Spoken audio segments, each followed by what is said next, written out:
मित्र मित्र का साथ ना दे तो मित्रता कैसी। लेकिन आज के समय में मतलबी लोग जाते हैं, मित्रता तो कर लेते हैं पर निभाते नहीं। कहने को तो बड़ी बड़ी बातें हर कोई कर लेता है, निभाना कठिन होता है। कह देते हैं भैया आधी रात याद करना, हम आपके लिए आधी रात हाजिर हैं, उपस्थित। लेकिन बुरे वक्त में एक बार याद करके देखना। कहते हैं अपना वही होता जो बुरे वक्त में साथ देता है, जो बुरे वक्त में पीठ दे करके चला जाए वो अपना नहीं होता। वो अपना कैसा? महाराज कभी कभी अपनों को खुशियों में सम्मिलित करने के लिए हाथ जोड़ करके कहना पड़ता है भैया आज हमारी बेटी की शादी है, आप चलो हमारे घर। किस अवसर में? खुशी के अवसर में हाथ जोड़ने पड़ रहे हैं। लोगों को आपकी खुशियां अच्छी नहीं लगती, आपके बिना कहे आपकी खुशी में शामिल नहीं होते। वो लोग अपने कैसे हैं जो तुम्हारी खुशी पसंद नहीं करते। वो अपनापन कैसा जहां तुम्हें हाथ जोड़ने की जरूरत पड़ जाए। वो मित्रता कैसी जहां पर तुम्हें झुकना पड़ जाए। कहा जाता है झुको, लेकिन यदि हर बार आपको ही झुकना पड़े उस रिश्ते को ही खत्म कर दो।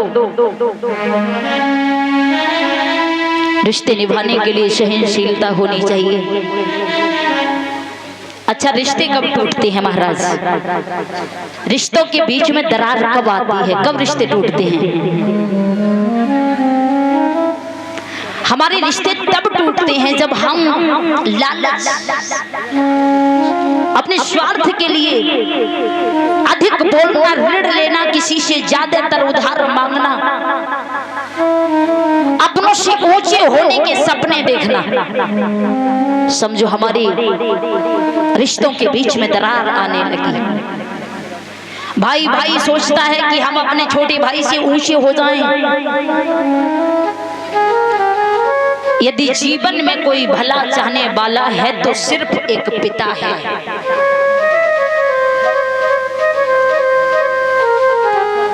न मित्र चाहेगा कि हमारा मित्र हमसे ऊंचा हो जाए, धनवान हो जाए, ना भाई चाहेगा, ना गांव का कोई इंसान चाहेगा, ना क्षेत्र के कोई चाहेंगे।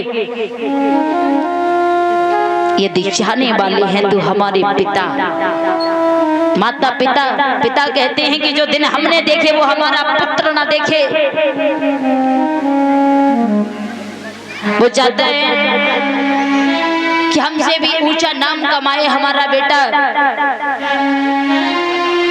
इसलिए झुकना है यदि तो पिता के सामने झुको, उन रिश्तों के सामने झुको जहां पर तुम्हारी कद्र हो। जहां पर तुम्हारी कद्र ना हो वहां झुकने की जरूरत नहीं है। अच्छा, दुनिया वालों से यदि आप कुछ मांगेंगे, मदद मांगेंगे, दुनिया वाले दे देंगे, बाद में इंतजार करेंगे कब वापस देगा।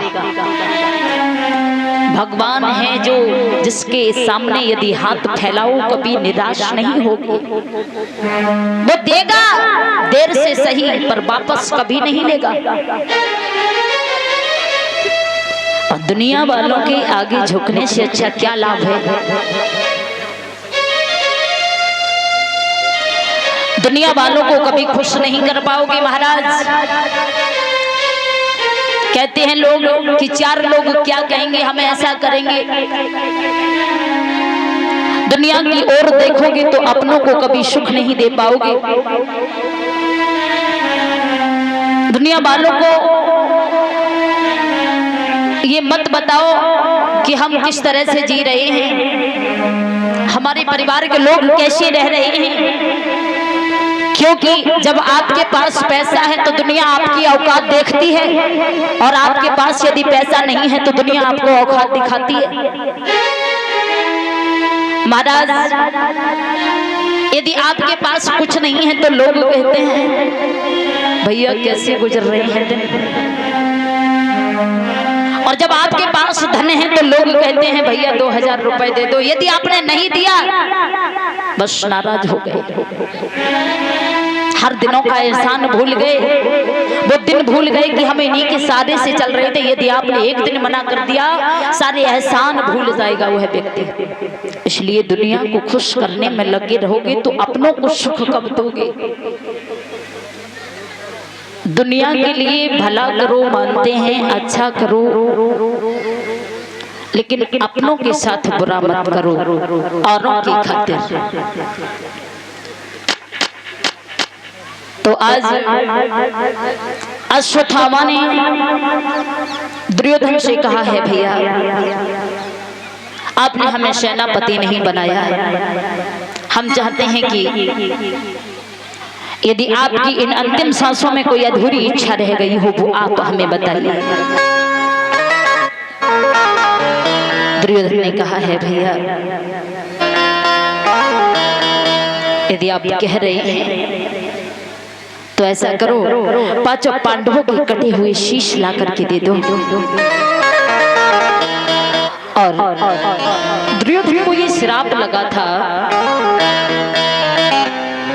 कि दुर्योधन उसी क्षण में हंसेगा और उसी क्षण में रोएगा, बस उसकी मृत्यु हो जाएगी।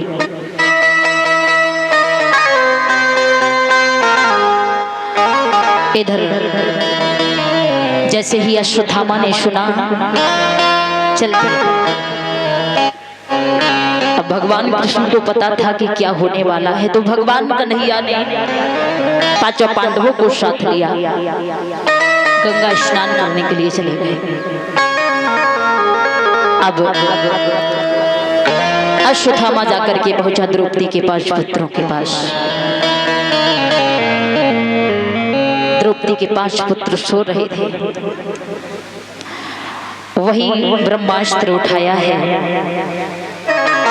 और अश्वत्थामा ने उस ब्रह्मास्त्र से उन छोटे छोटे मासूम बच्चों के शीशों को काट लिया है और 5 बच्चों के शीशों को लेकर के अश्वत्थामा दुर्योधन के सामने पहुंचा है। जिस समय दुर्योधन ने उन शीशों को देखा, बड़ा प्रसन्न हुआ, मन में विचार किया है, रे अश्वत्थामा, जो हमने सोचा नहीं था वो तूने हमें करके दिखाया है। बहुत प्रसन्न हुआ। जैसे ही उस शीश को हाथ में उठा करके देखा, बच्चे के शीश मुलायम होते हैं।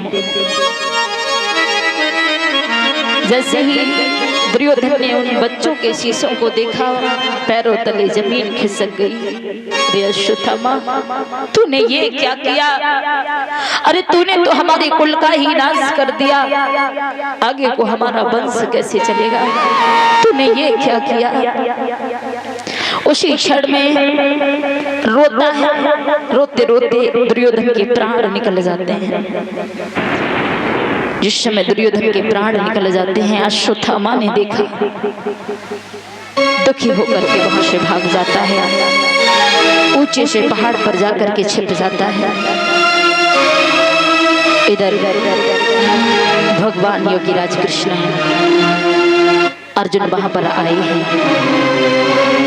द्रौपदी ने जैसे ही अपने बच्चों के देखे, बच्चों की ओर देखा है कि बच्चों के धड़ तो पड़े हैं पर शीश नहीं। उन धड़ों पर वो माँ बिलख बिलख करके रो रही है।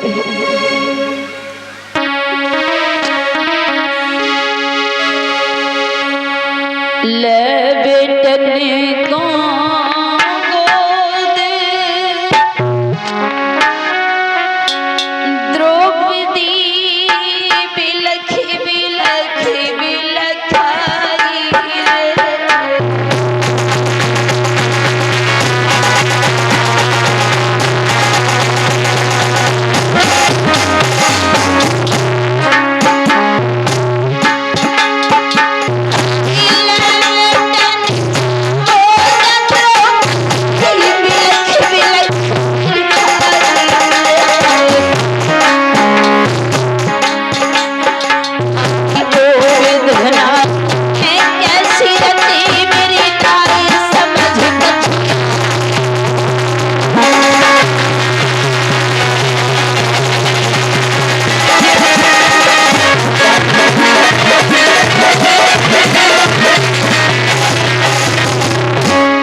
आज वो मैया बिलख बिलख करके रो रही है। जिस माँ के 5 लाल मारे गए हों, भला उस माँ को धीरज कौन बंधा पाएगा। यदि किसी के पुत्र को कोई मार दे या धमका दे, वो माँ स्वयं बदला लेने के लिए जाती है। लेकिन जिस माँ के 5 लाल मारे गए हों, उस माँ को क्या कोई समझा पाएगा। भगवान कृष्ण अर्जुन के साथ आए हैं। अर्जुन ने जब द्रौपदी को रोते हुए देखा, अर्जुन को बड़ा कष्ट हुआ। अर्जुन कहने लगे, हम उस पापी को छोड़ेंगे नहीं। क्रोध में आकर के अर्जुन कहने लगे, हमारा ब्रह्मास्त्र उस पापी को ढूंढ निकालेगा। भीम क्रोधित होकर के कहने लगे, हम अपनी गदा से उस पापी को छोड़ेंगे नहीं। भगवान कृष्ण धीरज बंधाते हुए कहने लगे, रे अर्जुन, तेरा तो 1 लाल गया है। भीम, तेरा तो 1 पुत्र गया है, लेकिन इस माँ की ओर देखिए जिस माँ के 5 लाल गए हैं। उस माँ से कभी पूछा है? अरे हद तो इसका बनता है कि ये क्या सजा दे उस पापी को। आज भगवान कन्हैया अर्जुन को साथ में लेकर के उस पापी को ढूंढने के लिए चले हैं।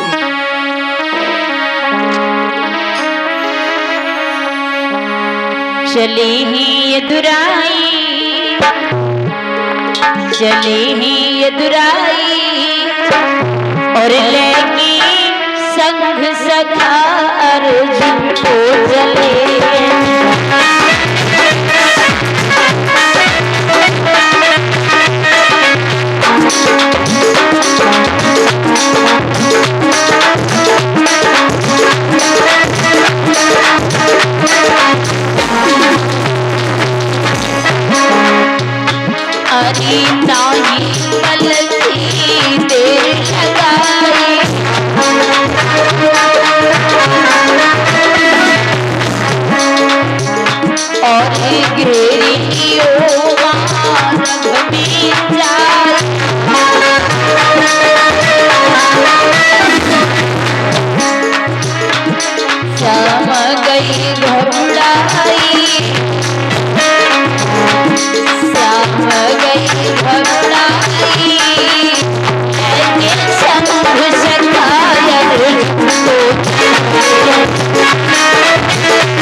आज अर्जुन ने जैसे ही पहाड़ी पर छिपे हुए उस पापी को देखा, पकड़ साथ में लेकर के चले हैं। जाकर के पहुंचे उस माँ द्रौपदी के सामने,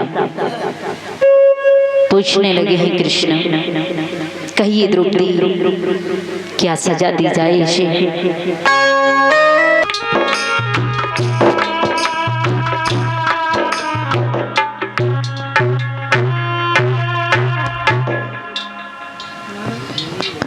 आज द्रौपदी ने कहा है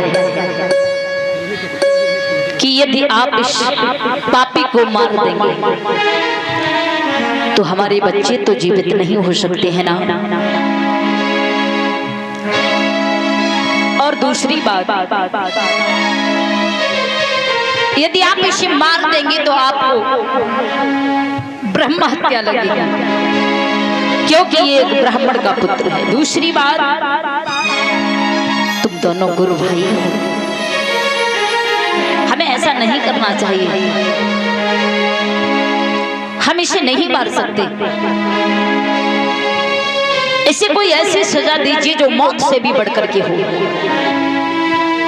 अच्छा महाराज, इंसान के लिए मौत से बढ़कर के कौन सी सजा होती है? मौत से बढ़कर के कौन सी सजा होती है इंसान के लिए?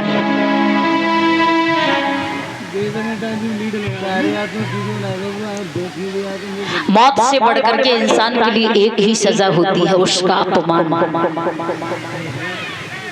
समझदार इंसान, इज्जतदार इंसान का यदि अपमान हो जाए समाज में, जीता है पर वो जीने के लायक नहीं रहता। महाराज द्रौपदी ने कहा है इसका अपमान किया जाए, इसे मारने से हमारा बदला बुरा नहीं हो सकता। आज उस पापी अश्वत्थामा के सर से बाल कटवा दिए गए, मस्तक से मणि निकलवा ली गई, पूरे हस्तिनापुर की नगरी में घुमाया गया, बड़ा ही अपमानित किया गया है। जब उसे अंत में छोड़ दिया गया महाराज, कई दिनों तक वो पता ही नहीं चला कि कहाँ रहता है, कहाँ जाता है, क्या खाता है, मर गया या जीवित है, पता ही नहीं चला। लेकिन कुछ दिनों के बाद उसने एक ब्रह्मास्त्र छोड़ा। वो ऐसा बाण था जो जाकर के वह बाण गर्भवती स्त्रियों के गर्भ में लगा तो गर्भवती स्त्रियों के गर्भ जलने लगे।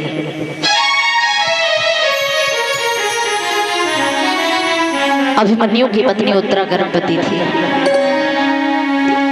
जब वह बाण जाकर के उत्तरा के गर्भ में लगा, उत्तरा दौड़ती हुई भगवान कृष्ण के सामने आई और भगवान कृष्ण से कहा है, हे प्रभु, आप हमारे परिवार की हमेशा से रक्षा करते चले आ रहे हैं, इस बार भी आप हमारी रक्षा कीजिए प्रभु।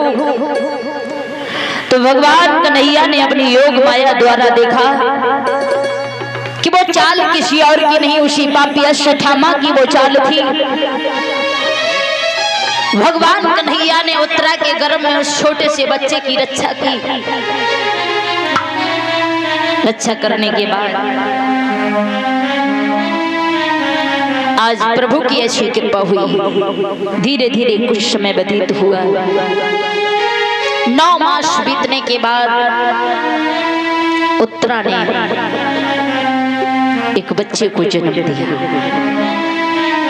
महलों में बड़ी खुशियां छाई हुई थी। पांचों पांडव बड़े प्रसन्न हैं कि हमारे महलों में हमारे नाती का जन्म हुआ। बड़े बड़े ज्योतिषी बुलवाए गए, उस बच्चे का नाम परीक्षित पड़ा है। इस प्रकार महाराज परीक्षित जी का जन्म हुआ। बोलिए परीक्षित महाराज की। अब यहाँ से आगे का प्रसंग जो है वो कल दिन में श्रवण कराया जाएगा और एक भजन बोलेंगे सभी भक्त, उसके बाद आरती करेंगे। अच्छा, जिसको भी झूमना हो वो अपनी अपनी जगह पर खड़े हो जाए।